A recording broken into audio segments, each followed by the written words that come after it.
व्यंजन कहलाते हैं। सघोष व्यंजन कहलाते हैं। कौन कौन से हैं सघोष व्यंजन में भाई? प्रत्येक वर्ग का तीसरा, चौथा, पांचवा और साथ में उसके अंतस्थ और हा वर्ण। अब देखेंगे प्रत्येक वर्ग का तीसरा, चौथा, तो का वर्ग में तीसरा है गा, घा और अंगा, ठीक ना। नेक्स्ट आप देखेंगे चा वर्ग में तीसरा है जा, झा और इया। उसके बाद आप टा वर्ग देखेंगे डा, ढा और अड़ा। ता वर्ग में आप देखेंगे दा, धा और उसके बाद ना, ठीक है ना। उसके बाद बा, भा और क्या है मा ना, देख। उसके बाद हमने आपको बताया है अंतस्थ व्यंजन। अंतस्थ व्यंजन का मतलब कौन कौन से? या, रा, ला और वा, ठीक है। आपको और बताया एक व्यंजन और है, एक वर्ण और है, उसके बाद हा। अब आप टोटल संख्या करोगे कितनी होगी?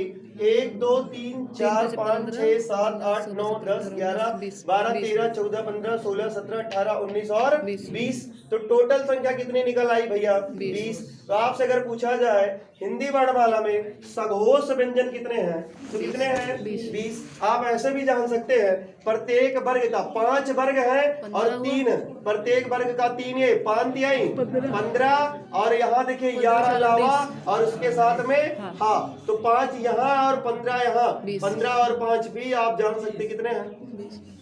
20। 20 वर्ण कैसे हैं? 20 वर्ण। आप लिखेंगे अघोष। दूसरा टाइप अघोष क्या होता है? अघोष तो जिनमें गूंज और कंपन, गूंज या कंपन क्या हो? ऐसे वर्ण जिनको बोलते समय गूंज या कंपन क्या हो भाई? स्वर तंत्रिकाओं में गूंज या कंपन बहुत कम हो, ऐसे वर्ण को आप क्या कहेंगे? अघोष। संख्या कितनी है? तो लिखेंगे प्रत्येक वर्ग का, प्रत्येक वर्ग का, प्रत्येक वर्ग का पहला, दूसरा, प्रत्येक वर्ग का पहला, दूसरा तथा प्रत्येक वर्ग का पहला, दूसरा तथा ऊष्म व्यंजन के 3 वर्ण, तथा ऊष्म व्यंजन के 3 वर्ण, या ऐसे लिख लेंगे तथा सा, सा और शा। शा लिखेंगे क्या? अघोष व्यंजन, व्यंजन कहलाते हैं। अघोष व्यंजन कहलाते हैं।